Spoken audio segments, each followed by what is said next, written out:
Welcome back, Knobsters. Welcome back to another episode of Film Nobs. I am one of your co-hosts, Barry B-Man Benning, and across from me, we have Steve Benning, and to my left, Rick the Morganator Morgan. Gentlemen, how are you doing today? I am doing fantastic.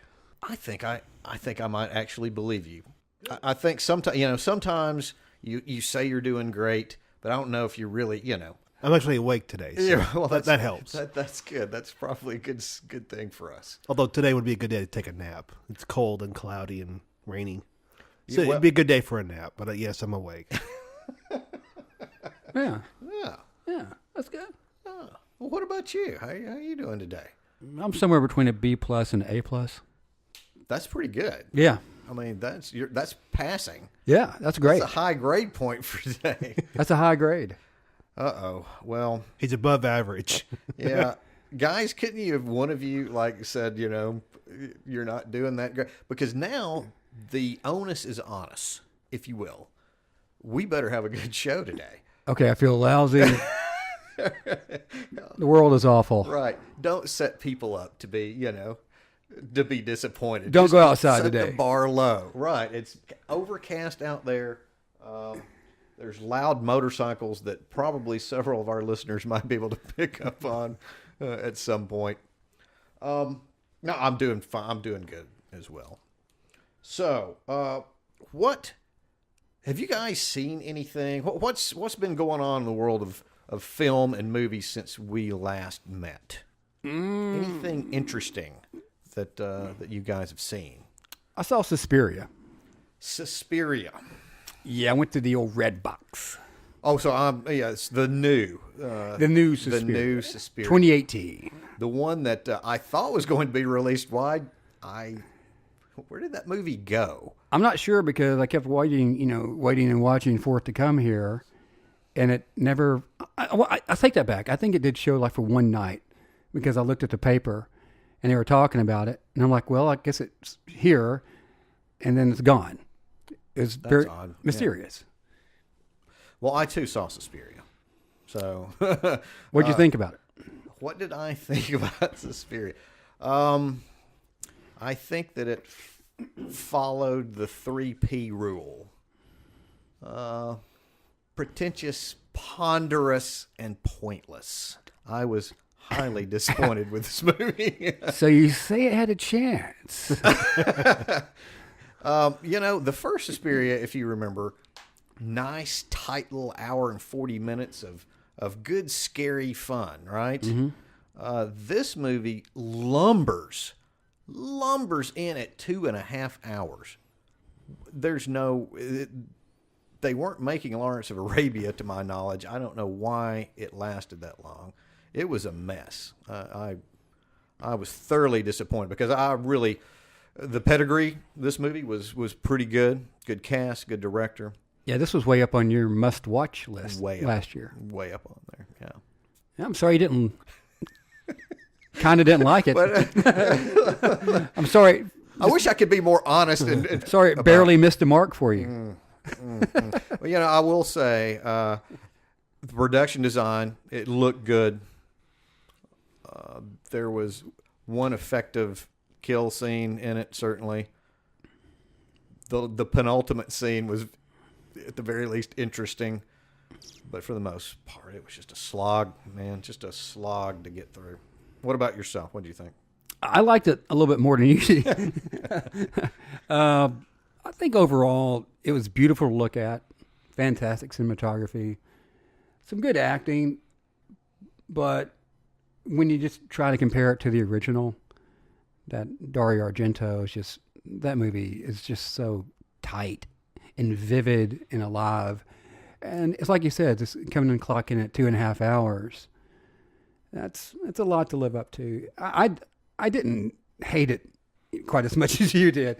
I was mildly probably disappointed, but. And what did you say? What words did you use for the original? You said vivid, alive. Vivid, alive. Yeah. And that's the total opposite to what this movie was. It wasn't vivid. Yeah, I wasn't. Pretty dull, and It's weird because I never was I never was bored with it. I never found myself just falling asleep or dozing off. I mean, I was always paying attention to it. I think my expectations were a little different going into this one. But I think part of that was based on the original, just how the original was done. And that's not really a fair way of looking at remakes, but the original's so good. Yeah. Agreed. This is one time, definitely stick with the original. So what else? Anything else? I saw Velvet Buzzsaw. You did? Yeah. Interestingly enough, so did I. So we're on the same track. Yes, we are. Well, pretty much anything horror, I'm pretty much going to try to watch it when I can. Same kind of deal. Same kind of deal with Suspiria. My expectations were different, and it's a completely different film. The acting is great. I love Jake Gyllenhaal, but it's the same thing. I don't know. It's one of those things. Have I gotten to the point where I watch a film, especially a horror film, if I'm just so eager and anticipating the next great one, if my expectations are too high sometimes, and I need to start subverting those expectations a little bit. Well, getting back to the beginning of our show great, here, set your bar low. It's a great idea. It's a great concept for a movie, and there's certainly some things I like about it. But it was just not quite what I was expecting. What about you? I thought that it was, basically Netflix's response in kind to Suspiria. Yeah, it generated the same exact feelings for me. I thought it was overlong. It never got going.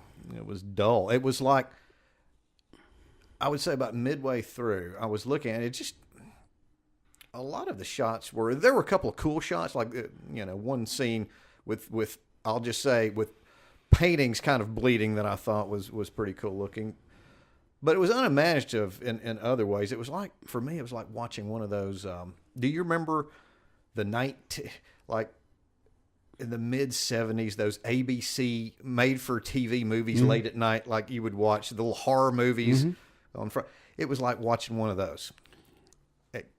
And well, it's also, and I'm going to compare it unfavorably to those. Well, they also had that whole team of Dan Gilroy and Jake and then Rene Russo. Mm-hmm. They had Nightcrawler from I think it was 2014, and that movie's just excellent. I was about to say we both have that highly rated. The last movie, 10 years. I know that's an A movie, and and he should have got an Oscar nomination for his performance.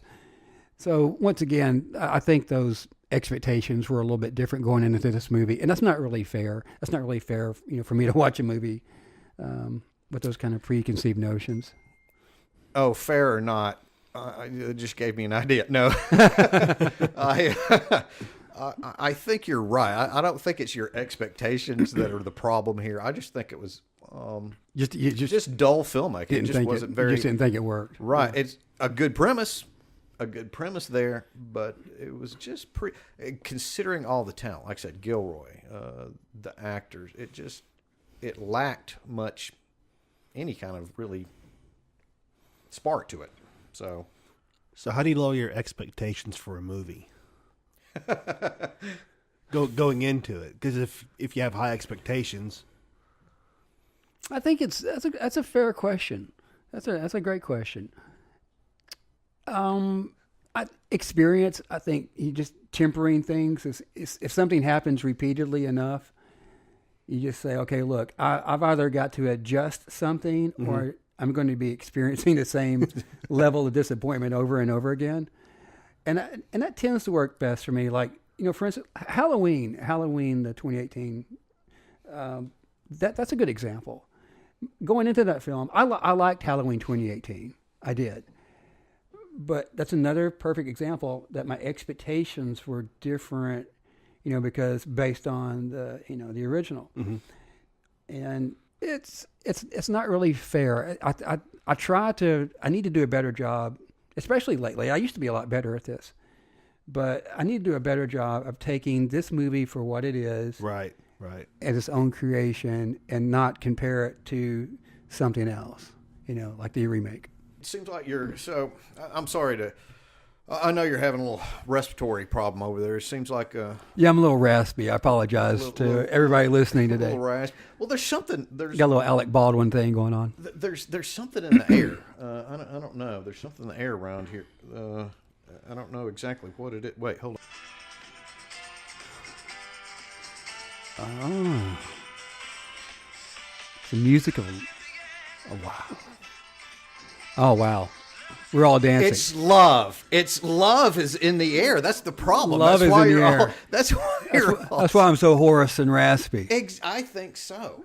Why would there be, Rick? Have you got any idea why all this love is in the air? I've seen a lot of candy commercials lately.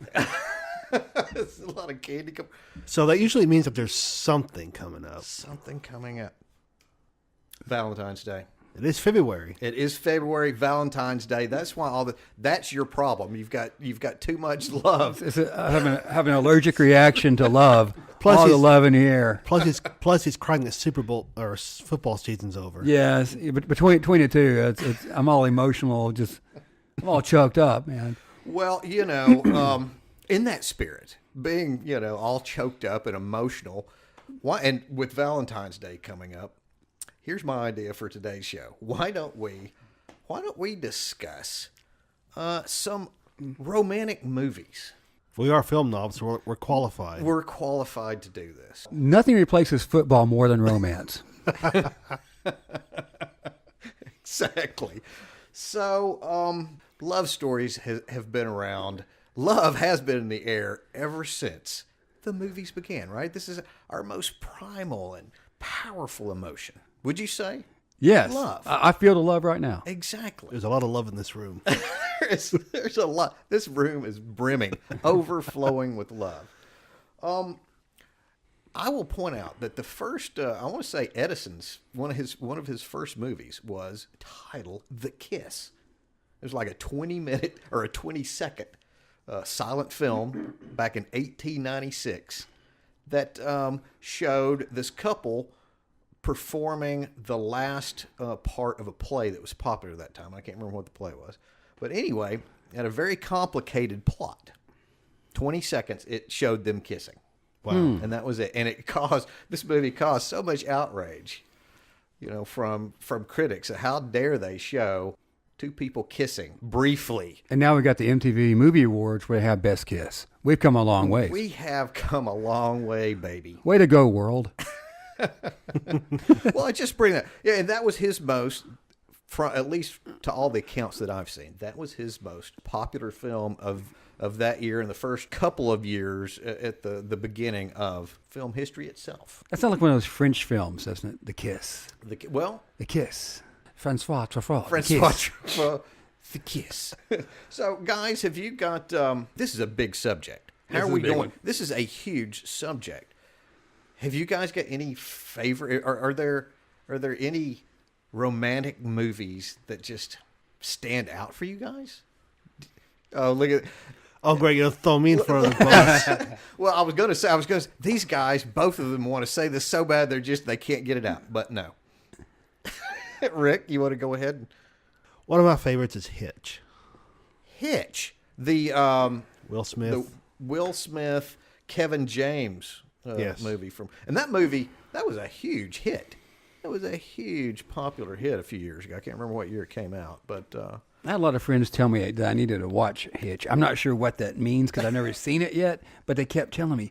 And they would say it in such a way like, you need to watch Hitch. Like, insinuating like I need to watch it, me personally. Well, who else would watch it if it wasn't personally you? right. But it was almost like they're telling me that I needed to watch it because something about the movie reminds them of me.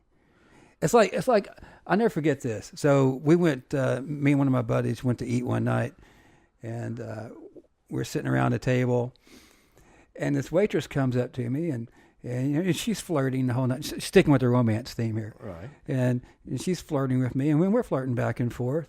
And I'm feeling the vibes and the mojo. But she looks at me, and she says, "You ever seen that movie, Swingers?" And I'm like, "No, I've never seen Swingers." Well, this could get interesting. And I had no idea what she was talking about. You need to watch Swingers. And I don't know what it was about me and my buddy sitting around just talking, hanging out. She thought she needed to tell eating you. nachos. Yeah, that we needed to. So, was there any? Did anything come after this? As far as I got her phone number. well, that's Yeah, and she was a nice girl, but I'm not sure what it was about. It just you need to watch this movie, Swingers. Did she ask you to watch the movie with her? No, it's just hey, or some friends or and some oh, friends. but Swingers isn't about that. It's not. No, in spite of the title, it's not about it's not about swinging. No. But because I not knowing anything about the movie, I was like, well, that's an odd movie to mention. But then I saw the movie, and it related back kind of the situation we were in. I got the tie-in. I never called her back. I should have. and tell her that you finally watched. Well, yeah, I don't know why I didn't call her back. She was a nice girl. So all these years later, she may have just been waiting for you to watch it. Yeah. It's like we were talking about before the show. We were talking about that episode Jurassic Bark, from Futurama. This poor girl, she probably waited there and just waited by her phone and waited Yeah. through the seasons. And it was a good movie. I enjoyed the movie. So do you want to give a shout out to her in case she's listening? Right, she could be listening out there right now. It's time to make amends. I am sorry I didn't call you back. I am so sorry. I don't know what I was thinking. I tell you what, I think this ought to be a new segment in the show of Steven apologizing to either women that he didn't go out with or women that he did. No, but next week, let's hold on. I tell you what, next week we can't do it this week, but I think there's someone that you do need to apologize for. Involving cheddar biscuits, but we'll leave that. We'll save that story for another time. We'll save that for another time. So, what about the movie Hitch? What about the movie Hitch got you? Why is that a romantic, a rom-com that you like? I can relate to Kevin James's character. like I need somebody to help me. So it's a movie about I remember Eva Mendes. Will Smith, yeah. Uh-huh. So you are like the Kevin James character. Right. So if Hitch really existed, I would hire. You would hire. You would find. Well, there are. I mean, well, hire me. This based off the story I just heard. At least give me a day. Come on, give me a couple of days. Well, and this is going to be kind of interesting as we go along here, talking about these movies. We're going. Individually, we're going to go at it in a little bit different way. As far as you two guys are single, yes, I'm a married guy. So I'm going to be curious to see how. Do you think our situation as far as that goes, is that going to play into what we like or what we don't? Because that's obviously kind of played in as a single guy. You saw it as a single guy, right? Yeah. Is it something you would watch now, just kind of off of whim? Yeah. I guess I'm a hopeless romantic. Listen up, ladies. Hopeless romantic. There's so few of us left. You know, we pulled up a list of movies, right, that are rom-coms. Right. I have probably seen more on here than I would want to own up to. Well, wait a minute. Now, why don't you? These are, a lot of these, I should say, not all of them, are perfectly good movies. I mean, you don't have to. I don't think seeing a, rom-com, that doesn't mean that. That's not a bad thing, is it? No, for a guy. No, it doesn't mean you're sad or. Yeah. I think there's this connotation that if you're sitting at home watching a rom-com by yourself, that you're sad and lonely and all this stuff, and that's just not it. No, that's not exactly the truth. There's a lot of good movies on this list. I looked at several different lists as well. Looked at the some Rotten Tomatoes. Looked at Good Housekeeping. Looked at Cosmopolitan. Glamour. We've got my mom. The Thrillist. My mom just sent me a list before this show. I did. She knew what. As a matter of fact, I'd say she knew what we were going to do. I'm going to go ahead and confess something a little bit. a few days ago, we were trying to figure out what are we going to talk about on our next show. And we had come up with several good choices, I think, and some that we'll eventually do. But I happened to be talking to my mom about it, and she was like, "Well, wait a minute. Why in the world aren't you guys doing a show about romantic movies with Valentine's Day coming up?" I was like, "Oh my gosh, yeah." It would be nice to have a female voice in here, and we kind of do, because my mom sent this list. Guys, would you want to hear? Here's what my mom sent on some of her favorite rom-com, or not just rom-coms, but romantic movies. All right, she's got Roman Holiday down, Pride and Prejudice, and I think she's talking about the original Pride and Prejudice with Greer Garson, Casablanca.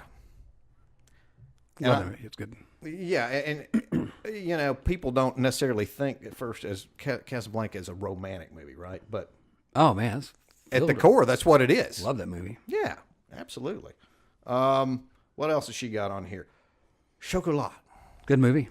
Good movie. I kind of forgot about that. We saw that together. We did. We saw that with your mom. That's right. Yeah. We saw the quartet, I think, University Quartet. Overboard. She loves the broad. Actually, I'll be honest with you. The first Overboard, the Goldie Hawn, Kurt Russell movie. To me, that's one of those. I've seen that numerous times. I think that's pretty funny. My mom loves that one too. Gentlemen Prefer Blondes. Going old school back there. The Apartment. Good movie. Love Story. I'll have to admit, I've never seen Love Story. I've never seen Love Story. I remember this. My mom, of course, it's on her list, right? I remember my dad telling me that he really couldn't stand that movie. He hated being dragged to Love Story. And Crazy Rich Asians. She's got Crazy Rich Asians. It's the newest. Huge movie.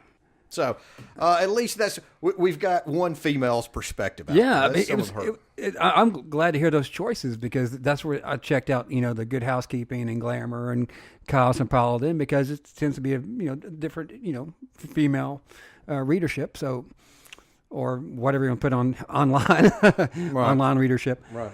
But yeah, it's interesting getting a different perspective, because my list is a little different than. Well, that's what I was going to ask. Did like the Cosmo list and your list, did they differ? And the Good Housekeeping, did they differ greatly, or a little bit? But it was interesting, because we did like a lot of the same movies. There are some differences, because I think you and I have talked about. I love, even though it's not necessarily a rom-com, but you're talking about kind of romance movies. I'm a huge fan of The Bodyguard. I love that movie. I know it inside and out. I can quote from it regularly. Why did that hit you? Because it was one of those. One, the music is awesome. Two, huge Kevin Costner fan. But I think the biggest reason was I just kind of identified with it for some reason. That Costner kind of feels like this outsider, and he's trying to. He's kind of a loner in certain ways, and he's not really looking for love. And it's almost like love finds him, but it's like this bittersweet romance. And I always loved the bittersweet stuff. It's kind of like chocolate. I don't necessarily like the extra sweet chocolate. I like it a little bittersweet. And that's like, I think that's where I like my romance. Just a little bittersweet. So at least elements of tragedy. Tragic romance. There's been several very big and very good movies that don't go the rom-com way. Let's put it that way. Yeah, it's one of those things that's not like, overly heavy. It's just kind of bittersweet. It's sweet. The music is, and like I said, the music's amazing. But that's a movie like that. And of course, like When Harry Met Sally, Pretty Woman. I love both of those movies. Oh my gosh. It's one of those movies that I'm surprised I don't necessarily own it on DVD. I still got it on VHS. I'm surprised you don't either. I still got it on VHS. I got the soundtrack. Yeah. Well, that's we talk about. I think a lot of people, when they think of romantic movies, the first thing you think of is the rom-com, right? Yeah. That's usually, I don't know, the most popular, but it's the one I certainly think of first. But you've got I mean, let's face it, most movies, love is so strong and so important to us that we find love stories in numerous, and there's so many sub-genres of, the romantic movie. You've got historical romances. You've got romantic fantasies, romantic action movies, romantic thrillers. And sometimes you think of, like Titanic. I don't know that most people think of it as a romance movie, but it is. I mean, that movie at its core. That's exactly what that movie is. Yeah, it's like 2 hours of romance and an hour of tragedy. Wait a minute. I think that's speaking for a lot of people's how they do their whole life with romance. Right, 2 hours of romance, an hour of tragedy. I love the movie, but that's essentially what it is. And the music too, right? You Oh, love the music. Yeah, there is a trend there, like Dirty Dancing.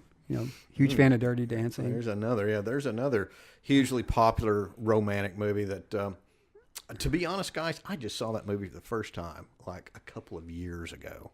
I mean, I'd set the original Dirty Dancing. The original Dirty Dancing. Wow, because they've done Dirty Dancing. There's been Dirty Dancing Havana Nights. There's been a Dirty Dancing remake. There's been a Dirty Dancing play. There's 2 Dirty Dancing soundtracks. And I did go to a play. I actually, after I saw the movie, I ended up going to see a stage version of Dirty Dancing. I kind of all of those. I'll be honest. There's another one. I've never seen Footloose. I've still this day never seen Footloose. Have you seen Footloose, Rick? I've seen parts of it. I don't know that I've seen the whole movie. Wow. I didn't do the 80s romance because that's a big romance. It's a romantic movie, right? Yeah. Yeah, it's got romance involved. Yeah. I didn't see Flashdance for the longest time. What? Yeah. I'm really surprised to hear all this. Yeah. I don't know. Maybe I don't. Maybe I'm not as romantic as I would like to think that I am. Maybe I've actually seen more romantic movies and talking about it more than you have. Yeah, we actually touched on this too before the show. Is that Steve was worried at first. I don't know how many I've seen, and now, yeah, maybe you've seen more than you. Maybe I am a romantic. Under all that horror facade, maybe. Yeah. It's just a facade. That's not the real you. The real you is a tender young man who wears his emotions on his sleeve. And I'm always a bridesmaid of Frankenstein, but never the bride. Oh, thank you. That's just one pun for the day. Yeah, thank you. And actually, I kind of like that one. Thank you. Thank you. That's not bad at all. But yeah, romantic movies, the ones that I'm kind of partial to, certainly some of them are like the screwball comedies. You had romance in that, and the Cary Grant movies from the 30s, especially. You had Holiday, you had The Philadelphia Story, you had Bringing Up Baby, The Awful Truth. Those movies. So yeah, the 30s were kind of that's the genesis of what we know today as rom-coms. Now, early on in the 30s, you had this is a devastating movie. It's a very funny movie, but the love story aspect of it is just as strong. Charlie Chaplin's City Lights, which you will usually find at the top of most any all-time great list. So would you consider that the first? The reason I say that is because I read an article, and that's something they actually mentioned. Yeah, that the roots of rom-com had its roots like in William Shakespeare, Much Ado About Nothing, Midsummer Night's Dream, and one of the movies. That's one of the movies they mentioned as far as being one of the first rom-coms. You remember where you saw it? I'd like to check that was a out. Glamour magazine article. It's online. Yeah. Well, that's an interesting take. Yeah, and I can certainly see it. The Shakespeare thing. It was a good article. I consider that the genesis as far as films go. City Lights is one of the first. Now, the first rom-com kind of movie that I think of as we think of them today, I guess would be a couple of years later, 1934's It Happened One Night with Clark Gable and Claudette Colbert. That's kind of, to me, that's prototype of what we see now. And that movie is one of only 3 movies that have ever won the top 5 Oscars. Picture, director, screenplay, actor, and actress. That movie, One Flew Over the Cuckoo's Nest, and Silence of the Lambs. Interesting group of movies. But anyway, that's the movie. I would say It Happened One Night is the first, to me, kind of the first of what I recognize is what we kind of see today. And let me clarify something. I said I misspoke a little bit. The movie that they mentioned was Girl Shy. Girls, oh no, we're talking about that's a like from 1924. Was that and then also Sherlock Jr. So this article again was saying that they felt that those movies were kind of the genesis of the starting point. Interesting. I'll have to but they also agree that It Happened One Night was really the one that put that whole genre kind of put it over on the market. So with the screwball comedies of the 30s, and then you also had the musicals like the Astaire Rogers musicals. They were certainly tinged with a lot of romance between the two of those. And then we moved into the 40s and the war came, and screwball comedies kind of dropped off. Things weren't, I guess, quite as funny. And most of the romantic movies that I can think of from the 40s were kind of more serious.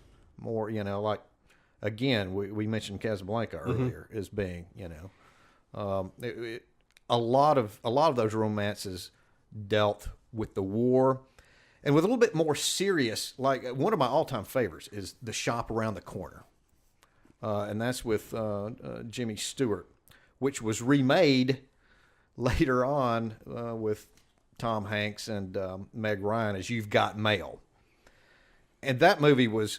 Although it was funny, there's a lot of comedy. It was also a little bit more serious than what had come before it. There was you mentioned tragedy earlier, Stephen. It was just teetering. It seemed to be teetering on that a little bit. Well, it's funny because you're talking about how movies define the age a little bit. Right. like romance movies. So for example, you're talking about the 30s. You had all these like It Happened One Night.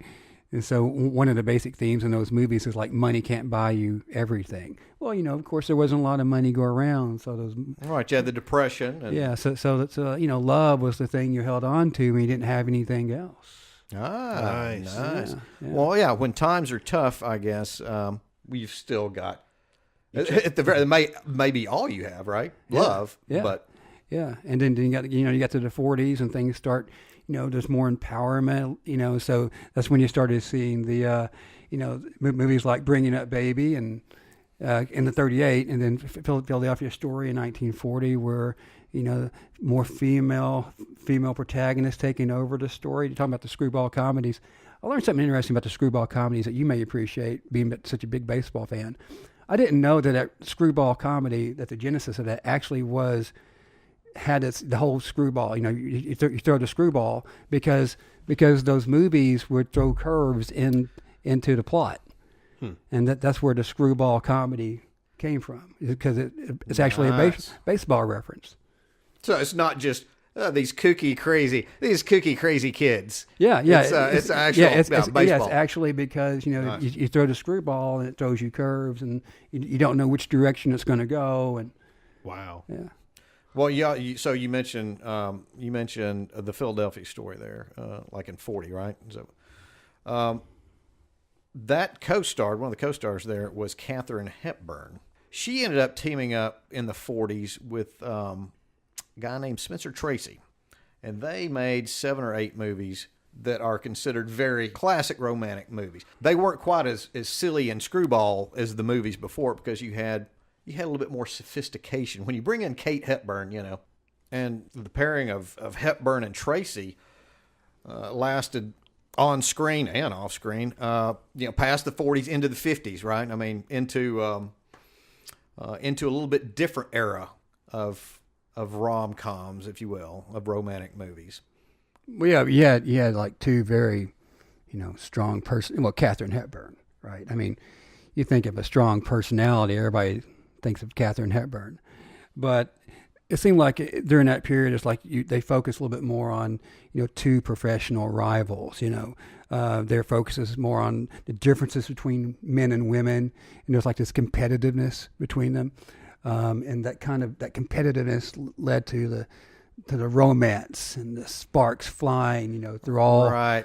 At the end of the day, the little boy pulls the girl's pigtails. He doesn't like her. Oh, but really he does, as he's trying to get her attention. As they're constantly prodding one another along. Right. That seems to define that era a little bit more. Right. But once again, you see him back in that day, the women's role starting to shift, slowly, ever so slowly. But you started to see it shift a little bit more, and it's referenced in the movies as well. But did it go backwards a little bit now? All right. So you've got Kate, the Hepburn thing. She certainly came across smart, sophisticated, keep up with the boys or pass them, right? But then I think about in the 50s, certainly the late 50s, early 60s. Then you went from Hepburn and Tracy to a different kind of romantic duo. You had Hudson and Day. And I'm trying to remember what, did those same roles apply there, or did Day kind of go backward? Was it more, all right, Hudson's the guy, right? And he's going to take care of Doris Day. Yeah, a little bit. Yeah, one of those. Hey, I've got to have the guy to fix the problem. Right, still. Exactly. Yeah, and that's one of the things I love so much about Rear Window. Was Jimmy Stewart. Jimmy Stewart is, he's in a wheelchair. He can't get out. He's stuck there.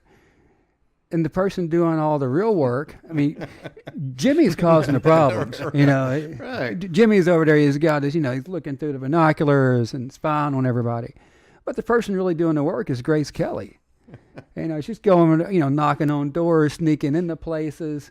That's what I love about that movie. She's a strong character. A little bit of role reversal. Yeah, and that's one of my favorite all-time movies. That's one of those movies I could. You're going to find a way to get Rear Window into as many conversations. Yeah, right. Anytime I can mention Rear Window or any kind of Alfred Hitchcock reference, as vague as it may be, I'll take a chance. Well, you had a couple but it does fit here. It does. You did not shoehorn that in. You didn't force it in. It was done quite organic. It wasn't like we're talking about boy, I remember we went to see Aliens, and then all of a sudden say, yeah, you remember that scene in Rear Window where Grace Kelly? It was almost. Yeah, like and the head explodes, and but you remember Grace Kelly sneaks over into the apartment.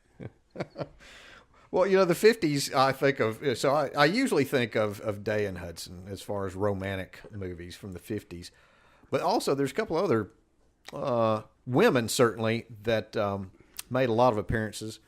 And then they're kind of opposites in a way. You had Audrey Hepburn, from one Hepburn to another, from Catherine to Audrey. You had waifish Audrey Hepburn, who everybody in the world wanted to take care of, Mm-hmm. And if you ever know, she was always, all of her romantic partners, so much older than her in every single movie. It's a little creepy if you think about it. First movie, Roman Holiday, which is on a lot of people's all-time favorite rom-com movies. She had Gregory Peck, much older. Even older, the next movie, Sabrina, which I liked even more. She was paired with both William Holden and Humphrey Bogart. Then she was paired with Gary Cooper in Love in the Afternoon. All these old guys. So you had Hepburn, and then you also had Marilyn Monroe in quite a few. She was not waif. She was not waifish. It's funny, I've never seen any of the classic Marilyn Monroe movies. So you never seen, how about the Biggie, Some Like It Hot? Mm-mm. I'm going to bring that for you. No. That's a good one. And we've already established that I apparently do love my romantic movies, but I've never seen those. Never seen Marilyn. What about you? Have you ever seen any? No. We've got, well, that's it. So we're going to have a Marilyn Monroe. A Marilyn Monroe marathon right now. Oh, well, as a matter of fact, all right. Well, folks, thanks for tuning in to the show. We've got some movies to watch now. You bring the Maryland, and we'll bring the popcorn. So we've got sex comedies, right? Pretty much. Marilyn Monroe, most of her movies are would be considered sex comedies. Yeah, and it's funny that you hear the term sex comedy now, and it means, especially during the 80s, early 90s, especially during the 80s. Right. It kind of had a different connotation, but in this connotation, it really is. It's a battle of the sexes. Well, how do you? I was about to say, how do you? What's a good definition for the original sex comedy? From the 50s? It's a battle of the sexes, really. We're talking about those two professionals, going at it, and the sparks fly. It's a battle of the sexes, really, essentially, where the sex comedy term kind of rose up. And in the 80s, you get more to the other stuff, in the 90s, with a little bit more gratuitous, American Pie and thrown Hollywood Nights in the 80s, more vulgarity, right? Isn't it funny? Yeah, it's interesting because what happened, when you go from the 50s and 60s, and you kind of get that. We're talking about different, decades kind of have a different tone, mm-hmm. and then you get to the 70s, and the 70s, 50s and 60s are one kind of tone, but you get to the 70s, it becomes much more cynical because you're still in the Vietnam era. Right. America grew up. The gas crisis. You got all these things. The economy.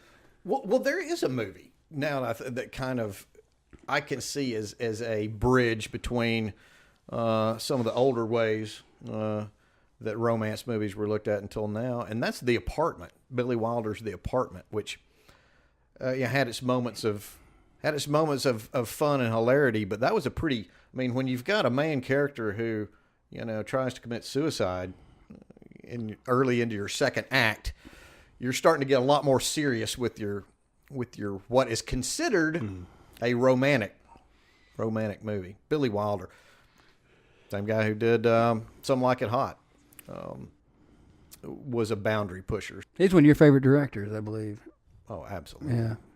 So yeah, I don't know. I'm having trouble kind of piecing a lot of, at least for me personally, really favorite romantic movies, rom-coms, whatever they might be, from like the early 60s, from the time that the Day Hudson movies ended, to the mid to late 70s, when Woody Allen came up with what's considered to be two of the all-time great romantic comedies.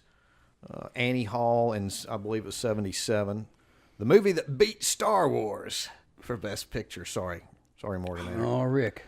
And then the movie I actually liked even more than that, to be honest, Manhattan in 79, with that gorgeous black and white photography. I don't know. Were those times just so tumultuous that we forgot how to make we forgot how to make a standard romantic movie? Well, it's funny, kind of referencing that same article. They looked at that period as it was focused more on personal happiness and a little bit less on that romance can solve all your problems. So you look out for yourself? Yeah, you have to look inward. You have to look inward. Well, I'll tell you what, I can remember now a movie I really loved from that era. It was from either 1971 or 1972. It was a movie called Made for Each Other, and it starred Joseph Bologna and his wife, Renee Taylor. And it's one of those, that movie was kind of ahead of its time because it was hilarious, but it was pretty acidic in how it treated, or at least how it looked at their relationship. They were both, and I want to say, it's been a while since I've seen it. It didn't end well for them. And then there's The Heartbreak Kid. Now I'm thinking of a couple now that came out the next year or two with Charles Grodin and Sybil Shepherd, where he was getting ready to marry the love of his life, and then he meets this model, and of course, and that was the movie that Ben Stiller ended up remaking a few years ago. So yeah, both of those movies were pretty cynical about true love. or even question whether there is, such a thing as true love. Thank goodness for the 80s where we found love again. The good old 80s. You are a big proponent of the 80s. I know that. How did the 80s save us? Bring us back to true love? Well, that's a good question, because at the time I was very young. And so I had to go watch a lot of these movies in retrospect. So you were.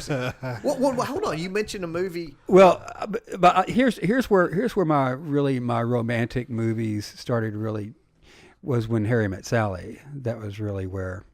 And I my started. all-time favorite, by the way. Yeah, that's my all-time favorite, and that's where I was like, hey, these romantic movies are pretty. Because I mean, up to then it was more about Star Wars and the action movies and Die Hard. Don't have time for love, right? Right. What's love got to do with it? Right. And you start getting to that age, you start paying a little bit more attention to these kind of things. You're like, hey, these romantic movies aren't so bad. Yeah, but when Harry Met Sally. But once again, it reflected the period, that you come out of the 70s and things were more pessimistic, and you got to the 80s, and the overall, when you look back at the 80s, a lot of it is things were a little bit more optimistic because, the economy was turning around, and people were so glad to leave the 70s and just get to another decade. It's funny how that goes. Yeah. It was like, thank goodness we're out of the 70s. Inflation for us. Yeah. Oil crisis. Let's just move on to the big hair and a lot of hairspray.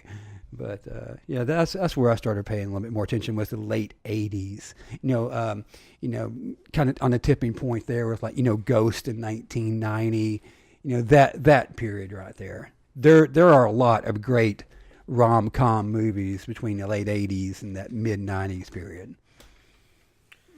Well, you also had, I think, there was a little bit more inclusion too. We've talked about most of these movies we've mentioned deal with, and just honestly, heterosexual white males and females.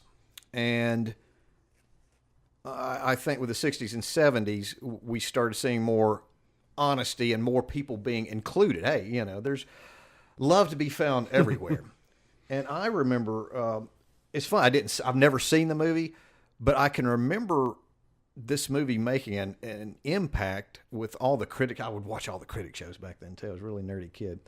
But in 1982, there were a couple of movies that came out that dealt with homosexuality, with homosexual love, with Making Love, the movie with Michael Ontkean and Harry Hamlin and Kate Jackson. And I think that was pretty much the first mainstream Hollywood movie that had dealt with that.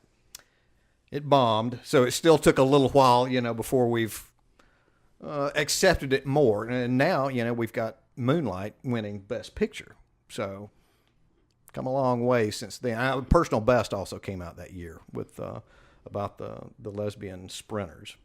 That was, I remember when Moonlight won Best Picture. That was just one of the craziest Oscar nights, because remember they actually said the wrong movie. They went with the movie that. And look, I've got nothing against Moonlight. It was a well-acted, well-written movie, but and La La Land. There's another, both of those movies, Moonlight and La La Land, dealing with love, dealing with romance. Yeah, that's what kind of made me think about that Oscar night, because I knew you're such a big fan of La La Land. I'm sure, my eyes were pretty, big around too when that. It's like the wrong name and being announced for Miss America. Oh my goodness, that's just one of those things. You just gotta get the name right.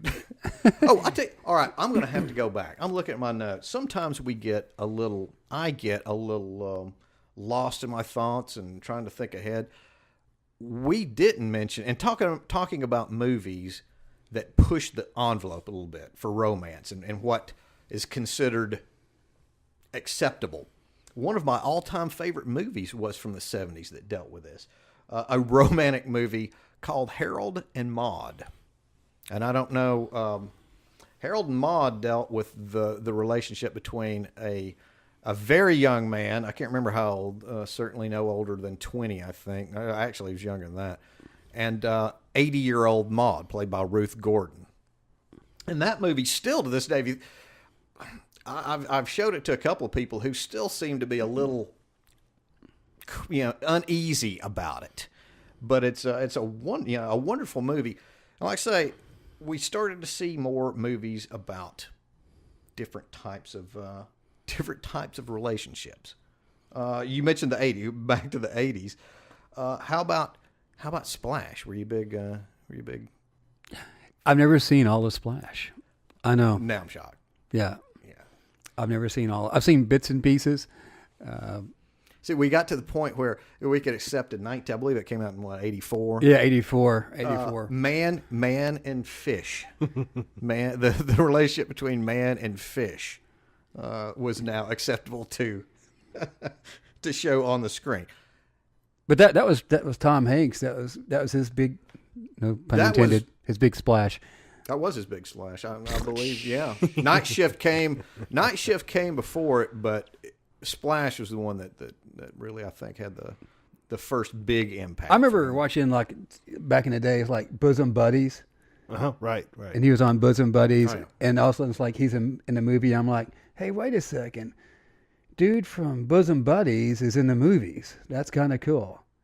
I mean, just kind of making that jump from TV to movie. I didn't know you could do that back in the day. So he was the first one. And it's hard to do in any day. Look at David Caruso, and there's a lot of that's hard. Ted Danson, perfectly good actors, but they can't seem to make that jump. Yeah, him and Robin were one of the few. The Robin Williams were. But Man and Fish. We've got to the point now where it was done a lot more seriously. Our last Best Picture winner, The Shape of Water, explores the romantic relationship between a woman and basically the creature from the Black Lagoon. Which I still have not seen, Shape of Water. Well, I don't know what. Again, I'm sorry, because you're a visual guy. I know you love you love. Well, I love great Guillermo del cinematography. Toro. Yeah, huge fan of Guillermo. And that's one of those I'm really surprised I haven't watched. I've actually had that in my house to be watched, and it's one of those I just want to be in a right mood to watch it. Oh, so it's not anti. You're not anti-fish, right? Human and fish. No, I love my creature from the Black Lagoon, and I love women. So the two, I'm good. So you're perfectly fine with. Right. Okay. Right. I have no problem with the fish man and the woman. I'm good. And Del Toro's like a hat trick for you. Right. And then you got Guillermo del Toro. Well, there's been so many. If we look, there's been a lot. There's been so many. One of the great love stories of all time. Let's go back to the 30s. It's King Kong. The big ape loved the big ape. Yeah, loved the woman. whole monster, loving the attraction things. One of those old tropes, been around forever. Absolutely. I guess a lot of these written by guys who, why can't I get a date? I must be a monster. Is that, you think, is it some kind of, why is that a trope? Well, I think it's like Beauty and the Beast. One reason Beauty and the Beast is so popular is because I think you start to humanize the beast. You see elements of yourself sometimes, and even in the monsters, and you think and I think it's kind of when you turn that mirror inward a little bit. So I'm not saying that people who identify with this say they're all monstrous people and they do horrible, hideous things, but I think there are elements of ourselves that we're not proud of. I think when you see these movies to where you showcase a monster, that you can identify with the monster in a way that's uniquely different than you would in some other type of romantic film, because you're seeing the more the parts of yourself that you're not so proud of. And if somebody can love them, then maybe they can love you. And I think that's why those movies work so well. So it's like the movie The Fly. You've got Jeff Goldblum and Gina Davis, and he's not the mad scientist, but the scientist that the experiment goes wrong, and she stays with him, I believe, through most of the movie. Through most of it until he finally becomes too unhinged. But remember, he wanted so desperately. What makes that movie work to me is he wanted so desperately to have a family, to be a family with her, and she eventually gets pregnant. She's not as happy about the idea, as he is at that point. But that's what really, to me, that's what really sold that movie. Yeah, their relationship was the special effects and stuff, but yeah, without that relationship, that movie's not really working. It's just a really kind of cool effects movie. Right, and effects driven, yeah. Which harkens back to our last podcast episode. Yeah, talking about special effects, what really works, and yeah, you got to have those characters, those relationships behind it to drive it forward. Well, we've talked about we're talking about the complicated relationships between beasts, or in the case of the fly, insects and people. What about there's something new the last few years? At least I can't think of many earlier. And you guys might be able to catch me on this, but how about man and machine as a romantic couple? Star Trek: The Motion Picture. V'ger. They right. You had the Steven. Who was, I can't remember the actors. I can't remember his name. And Persis Kambata and V'ger all kind of join. Right. Yeah. It's been so long since I've seen that movie. I'm such a Star Trek fan, and I've never seen it other than the first time I saw it in the theater. It's not like Star Trek 2. It's not like I disliked it or anything. I don't know. Well, yeah. So what was it? Joaquin Phoenix, her, yeah, with Scarlett Johansson doing the voice. That's on my watch list. That's another one of those. One of those. Yeah, that's a complicated, and it's because of the script by, I believe it's Spike Jonze, and the fine acting. Joaquin Phoenix, may be to me the best actor out there right now. But it made that relationship between a man and an operating system. It made it somehow you could see how he, especially in these days when we're all kind of we're cut off from each other, and you just look around and look how many people seem to be more interested in looking at their phone or their computer than actually interacting with other human beings. You can kind of start to buy that. Is that the future? Is that the future of the romantic movie, the techno age? Well, what techno romance? Techmance? Techmance? Wow. Is that? Did you just coin that? Yeah, I just did. Trademark. TM. Boom. Well, just a couple of years ago, after her, what about Ex Machina? A cautionary tale. A very, very, yeah. Where her was a little bit more melancholy and bittersweet. Yeah, Ex Machina, cautionary. Maybe man and machine don't need to hook up. Maybe he's a little bit more sophisticated than we can handle at this time. At this time, right?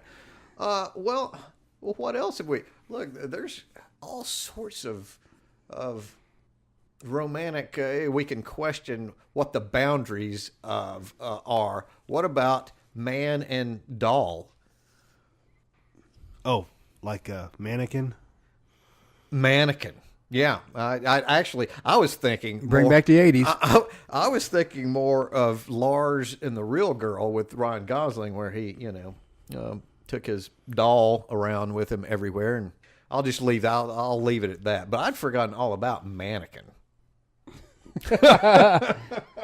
Thank you for bringing. Thank you. Maybe I don't know. And I believe that was also. Was it Nothing's Gonna Stop Us Now? Was that where the sound? I believe so. Was so. There was. That's right. There was a big song. Mannequin was actually maybe the sleeper hit of that year. No one expected much out of it.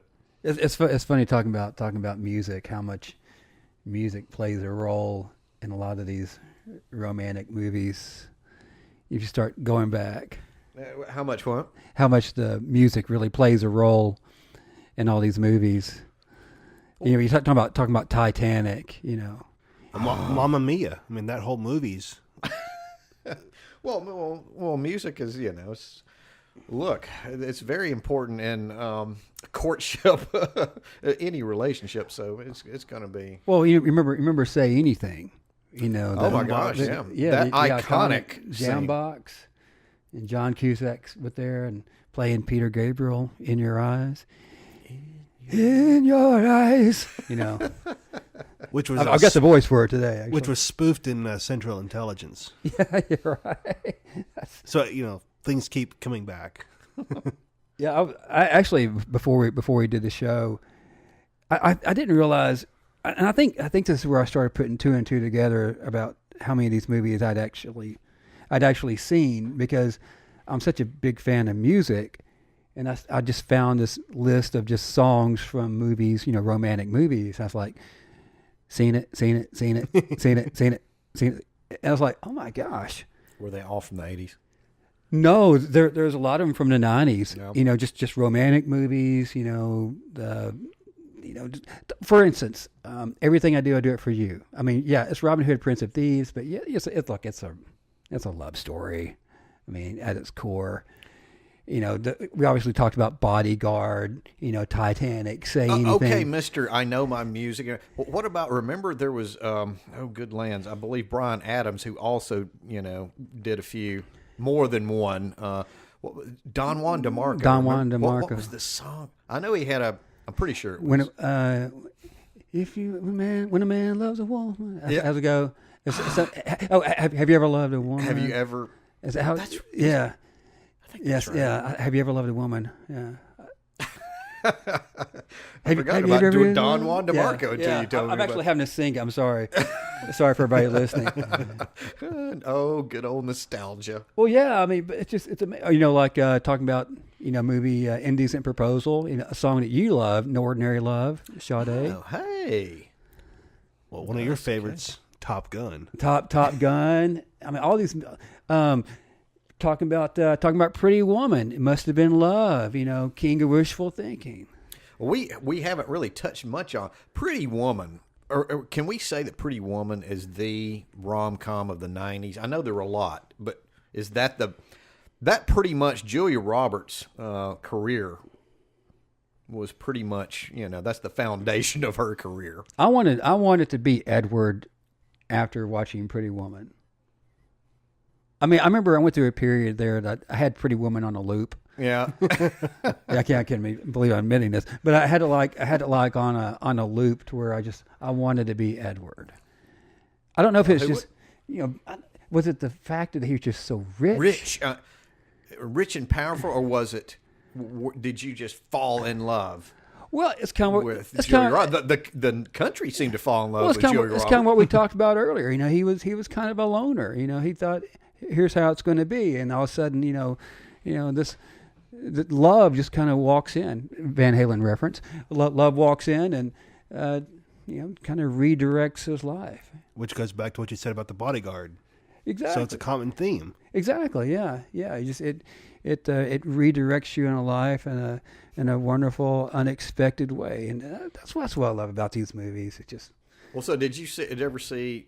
You know, Pretty Woman, actually, the initial idea is kind of based on the old Pygmalion idea, which became My Fair Lady, which, you know, kind of morphed into... That story has been around for a little while. It's just they tweaked it.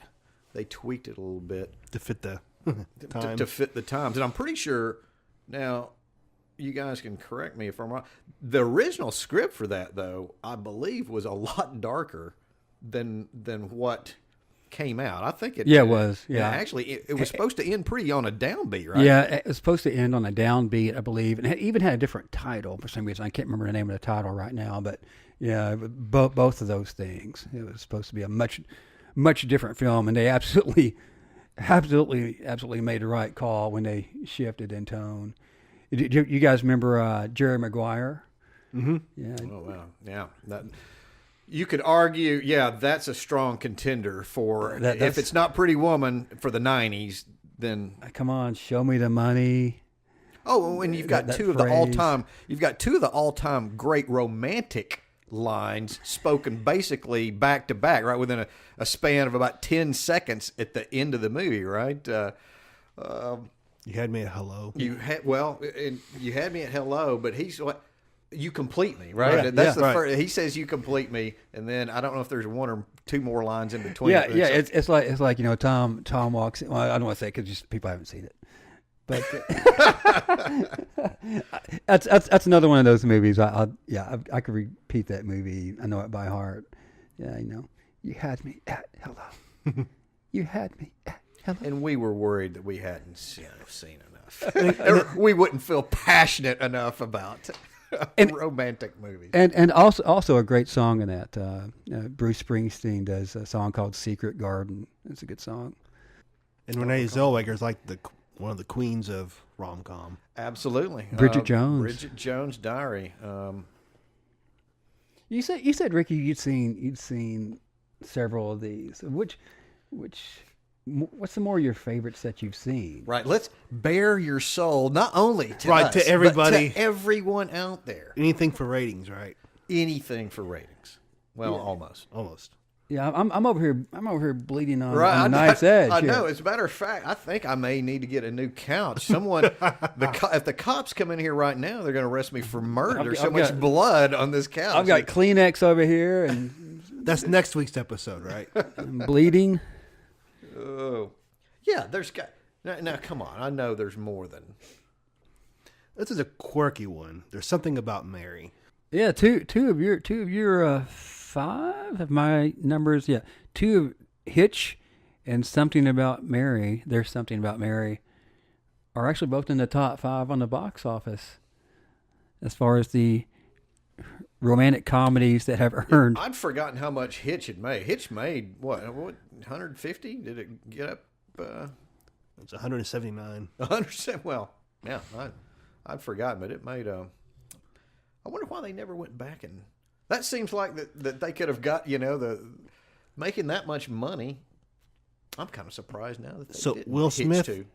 if you're listening to the Film Nobs podcast, we would love to see a Hitch 2. If Kevin James and Eva Mendes. Eva Mendes. If Aladdin doesn't pan out, or what was I believe he's got 1 or 2 more movies coming out this year. I know there's an animated movie. Spies in Disguise. Spies in Disguise. Well, yeah. what's another one that you like? Oh, man. Come on. Tell us everything. Fall on the Sword. Do. Sleepless in Seattle. That's a great movie. That's a very good movie. You're missing it because you like Sleepless in Seattle, right? It's been a while since I've seen it, but yeah. Yeah. When I fall in love, it will be completely. Well, that movie ends a little bit. That movie ends a little bit better than the movie. It was inspired by the old Cary Grant, An Affair to Remember. Well, Nora Ephron was on a roll, wasn't she? When Harry Met Sally, Sleepless in Seattle, You've Got Mail. Oh, well, there's a big one from the '90s we haven't talked about, and it was an Oscar winner. The Jack Nicholson movie. As Good as It Gets. As Good as It Gets. That was a huge hit. He and Helen Hunt, I guess, both won Oscars for that movie. I know a lot of people that really, it's not your typical romantic comedy, I guess. Certainly Nicholson's character is not easy to handle sometimes, but that was a pretty good romantic movie. Give us another one.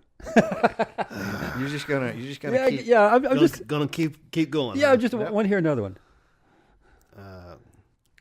51st Dates. Do you like that movie? I know you mentioned it. Is that a movie that you really liked, or I do. why? He starts off as a player. You know, he's got a routine. He's got to act, and then, like Steve said earlier, love just happens, and he falls for this girl that can't love him back. All right. At least right then. And so he has to decide, well, do I really... How much do I, right? Right. How much of my life do I want to upset to follow this, to pursue this? It's almost like another movie, Groundhog's Day. Oh, I love that movie. That's a good one to mention. Absolutely. But yeah, people forget that that's a romantic. That at its core is a romance. Yeah, that's one of those. When you look back at the '90s, you think about romantic movies. Groundhog Day. Pretty Woman, Sleepless in Seattle. Oh man, this show makes me want to go back and recapture the moments of love that I've long forgotten. I just want to. I think I'm gonna go home tonight, or wrap up in the warm embrace of my blanket, turn on the TV, find my favorite snack and drink, kick back, chill, and. Well, it sounds like that Steve is entering into his own rom-com. What? Well, I came across an article that lists the 34 romantic comedy tropes. It's an article by Mary Grace Garris. Yeah. And number 2 on the list is the Ben and Jerry solution. So wait a minute. So you think he's... Well, what is the Ben and Jerry solution? Well, according to the article, it says more cost-effective and less glamorous than a flight, like airplane flight. Right. You have to at least have one scene of our downtrodden hero or heroine making love to ice cream post-breakup. It's not always the Vermont-based brand. That's just the ice cream of choice. Well, this isn't an American Pie thing you're talking about, right? No. Oh, just eating. Just eating. Just eating, okay. Because eating a whole pint... I'm getting very uncomfortable over here. I was kind of getting uncomfortable. Because eating a whole pint of ice cream versus a carton is like a respective choice when it comes to self-loathing. Why? Why are you? Wow, that's What? That's dark. That got dark. Why Right. drink a pint when I can eat one? Right. Right. Wait a second. Yeah. Wait, this is your perception of who I am? Just in that moment. No, let's go through the list. Let's go through the list, shall we?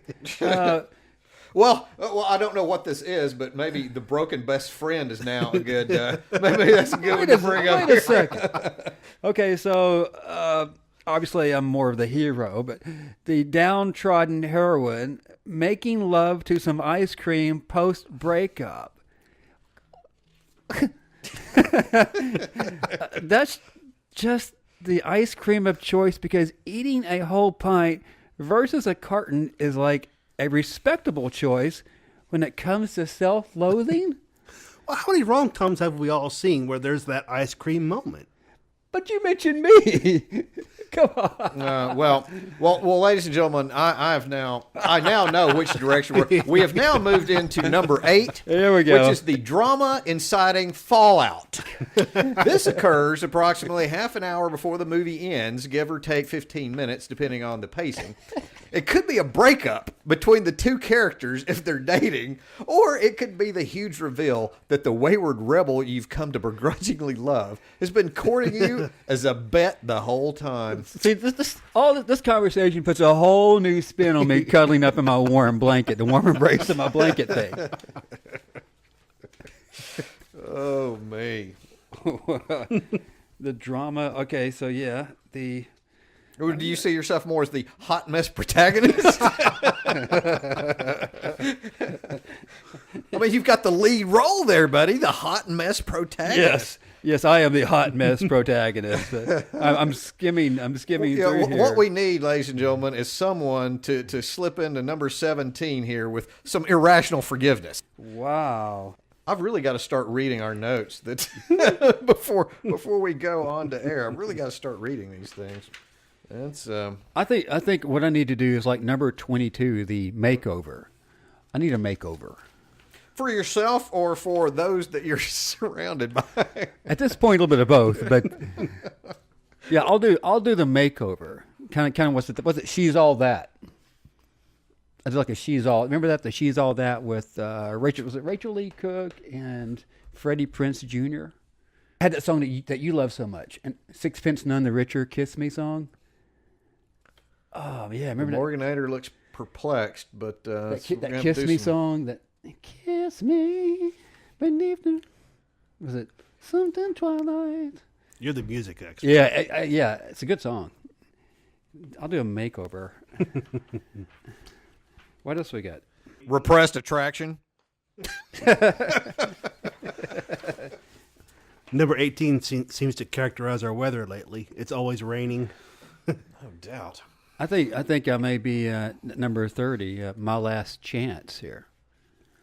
So what is your last? Yeah, so whatever the situation may be, this is the heroine's last chance for romance. It's what Julia Roberts. I'm just reading. Sorry, Right. this is really exciting to hear somebody reading, but it's what Julia Roberts utters in the trailer before "Semi-Charmed Life" by Third Eye Blind plays. Wow. So by the time you're 33, you might as well be put out to pasture. Ouch. What article is this? What? Ouch. All right, now I'm mad. Now I'm mad at this list. What the heck? This is vicious. It's a vicious list you pulled here, Morganator. This could be a card game. Yeah, I was thinking about just something a little more, cuddly in it. I thought it'd be a better segue. Yes, that's a good segue. It's a good segue. Wow. I'm just kind of the kiss to end all kisses. There you go. There you go. Yeah. Ladies and gentlemen, I'm just watching this play out right now. Right. As we're skimming through our notes, I was hoping to find a better rebuttal to some of the things you said earlier, and I can't find a single one because everyone needs is depressing. Well, you will find it, and it's going to be after after we sign off today. Yeah. It's like, why didn't I say that? Oh, I know what I should have said. I'm sitting here skimming through these notes tonight, watching my romantic movies, going, I should have picked number 25. Well, ironically enough, I'm looking at the time right now, and you may really need to ramp up. You need to ramp up finding that perfect line to get you. Have you got it? Did you find it? No. I'll do some research on this one. Research. Okay. Did you say there's some of these more life fulfilling movies coming out later on this year? Right. The rom-com has not died. It is alive and well in 2019. Well, let's be the judge of that, shall we? What have we got coming Well, it's out? at least alive. I don't know if it's Right. well, but it's at least alive. So coming up shortly, we have What Men Want coming out this month. Yeah, it's it's a gender flip on what women want. Right, Mel Gibson. right. Yeah. We got was it Taraji P? Yep. Taraji P. Henson. Which What Women Want ranks as number 2 as being on the box office list of most successful rom-coms according to Box Office Mojo. Wow. I remember liking that movie. I'm surprised it's at number 2 though. So we'll see if What Men Want. Well, you're right. I can look. I'm just going to go ahead and assure everyone right here, right now, it will not make as much money as it's a February release. And Well, was it For the record, What Women Want raked in $182 million. So Yeah. it's going to have a Good luck. Good luck on What Men Want, even coming close to that. Well, I think what you think next week. There's Isn't It Romantic with Rebel Wilson, Liam Hemsworth, Priyanka Chopra, Betty Gilpin. Now is that from Glow? Yeah, from Glow. Interesting. Although I still think that someone just must have slapped a new title on to what was the movie last year with Amy Schumer? I Feel Pretty. It seems kind of Yeah, but this does sound like it's a pretty fun movie. sounds over familiar. You wake up you get in an accident and you wake up in a rom-com. Oh, I'm rooting for it. Rebel Wilson. I'm looking for I it. like. She's someone I kind of always like. So she usually steals about every scene she's in. So maybe it'll be all right. Was it an 80s rom-com that she wakes up in? I hope so. Because those are the best. The late 80s, early 90s I was about rom-coms. to say. I thought I still think you kind of tend towards the early 90s. Yeah, I'm more of an early. Come on, Boomerang. Oh, I love Boomerang. You talk about a great soundtrack. Oh, Halle Berry, Eddie Murphy remember Robin Givens was in that? That's great. And coming out in March, we have 5 Feet Apart coming out. 5 feet apart. Mm-hmm. No, I'm not familiar. Let's see. The Hustle, another Rebel Wilson movie, come out in May. Oh boy, Oh, you may be interested in this one, B-Man. what's up? This is the Rebel Wilson. I'd heard about this. I just didn't know the title. Rebel Wilson, Anne Hathaway. They're basically taking Dirty Rotten Scoundrels. Which is a great movie. Yeah. I just watched that the other night for the first time, and they're taking it and flipping it, doing a gender flip. Oh wow. Okay, so I just got to skip ahead just a little bit. It's Last Christmas. This is the movie that's based on a Wham song, well, loosely based on a Wham song. At least inspired. We talked about this a couple of weeks ago, right? A couple of episodes ago. Yeah, it's inspired by the Wham song. Well, I know you'll be watching that. Absolutely. Love Wham, love George Michael, love Last Christmas. Written by, or at least this is co-written by Emma Thompson, right? I'm pretty sure. This Paul always want to say Feig or Feig. I'm always backwards no matter what I say. Paul Feig, I think. I think that's right. Yeah. I'm always backward. I'm sorry, Paul. Yeah. Please forgive us. But Paul, Emilia Clarke and Henry Golding from what's it? Oh my gosh, Crazy Rich Asians. Crazy Rich Asians, but also Game of Thrones. A simple. I always want to say a simple favor. Right, Simple Favor. Simple Favor, which was a pretty good movie. Just watched it last week. That was a good movie. Yeah. So we got some choices in the romantic comedies. Well, you know why? Because love never dies. Love never dies. Well, at least that sounds good, right? Love never dies. Love endures. Love endures. Love carries on. At least until the next sequel, remake, Oh, reboot. I thought you were going to say at least until the next love. I thought you were going to go really dark there. Love will conquer all. Love will conquer all. Thank you, Lionel Richie. Well, you know, and saying that reminds me of something. I have a special affinity for love movies in a way because I met my wonderful wife in a video. So we met cute in a video store while I was looking through movies. So, you know. Do you remember which movie you rented? I fell immediately in love with my wife the first time I saw her, and I could not tell you what movie. I can tell you this, though. I can tell you the movies that, I don't know if I should say this or not. Say it. But people will get that. Well, look, somebody might hear. Oh, wait. Oh, crap. No, I can tell you, we went on our honeymoon, and we decided to rent a couple of movies. I can't tell you the movies that we had with us on our honeymoon. Wedding Crashers and Mr. and Mrs. Smith. Probably, thinking back on it, maybe that wasn't the best movie for newlyweds to watch about a married couple eventually trying to kill each other. But they were strangers. Even though they were married, they were still strangers. Because at the end, they had to go over every conversation they've ever had because their whole relationship was built upon a lie. At least it wasn't War of the Roses or Fatal Attraction. Oh, my God. This is true. Yeah, those. Talk about some dark War of the Roses in particular, that movie. Mr. and Mrs. Smith would also be another sequel I would like to see remade, but I don't. That will not. Well, that not would, with that. That would not happen. Not with that couple. Even though it may be better. Well, actually, you're probably right. They could probably turn in some pretty good performances, pretty realistic performances if you were. That'd be an interesting storyline. I like that movie. That's a good movie. So you can say that that my love of movies led me to the true love of my life.